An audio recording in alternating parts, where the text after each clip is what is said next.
Carrot வந்து 1 kilo. இது வந்து நல்லா திருவி வச்சிருக்கு.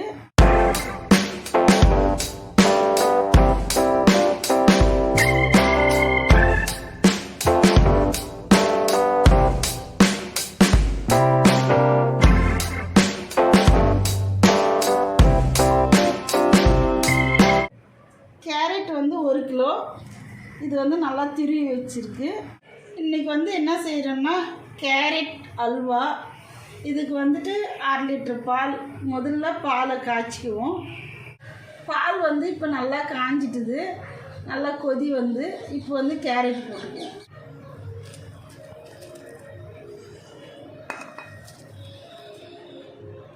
இந்த மாதிரி பாலில் வந்துட்டு கேரட் போட்டு நல்லா வேக வச்சோம்னா அதிகமாக நெய்யும் சரி எண்ணெயும் சரி தேவைப்படாது. மீடியமாக இருக்கும், நல்லா டேஸ்ட்டாகவும் இருக்கும்.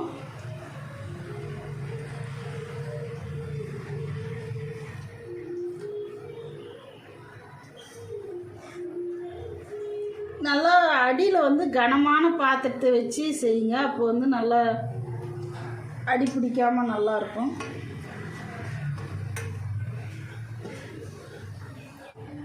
இது நல்லா வேகட்டும் கேரட்டு.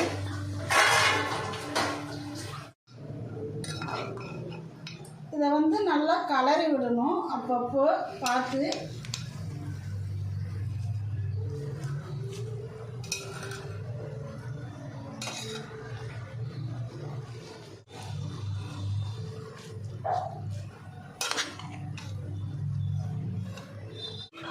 நல்லா கேரட்டும் பாலும் வந்து ரெண்டும் மிக்ஸ் ஆகி நல்லா வேகட்டன்னிட்டு அப்பப்போ கலரி விட்டுட்டே இருக்கணும்.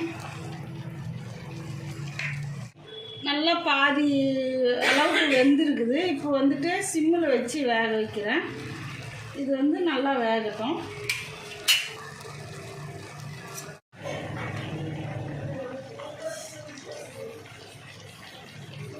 நல்லா கிண்டி விடுவோம்.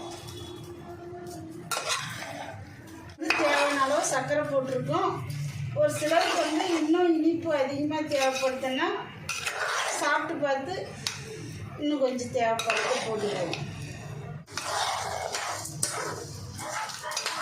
சர்க்கரை கேரட்டு பால் நல்லா மிக்ஸ் ஆகிருக்கு. இப்போ வந்துட்டு அப்பப்போ கலரி விட்டுனே இருங்க, அடி பிடிக்காமல் இருக்கணும். அதை மட்டும் கண்டிப்பாக பார்த்துக்கோங்க. இப்போ வந்து ஏலக்காய் தூள் போட்டுக்கலாம்.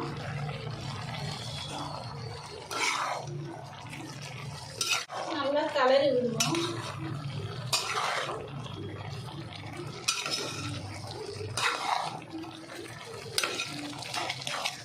ஒரு சிட்டிகை உப்பு போட்டுக்கோங்க டேஸ்ட்டுக்காக.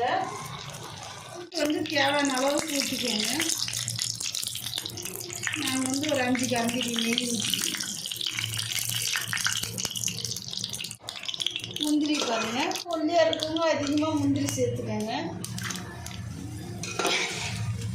ரொம்ப குண்டாக இருக்கவங்க மீடியமாக சேர்த்து சாப்பிடணும். இப்படி திராட்சை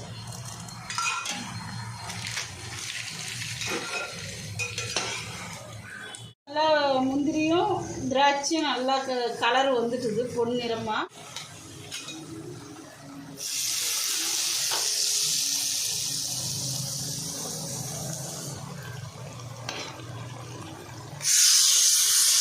வந்து மிக்ஸ் பண்ணி நல்லா சிம்மில் வச்சுக்கோங்க, அடி பிடிக்காம.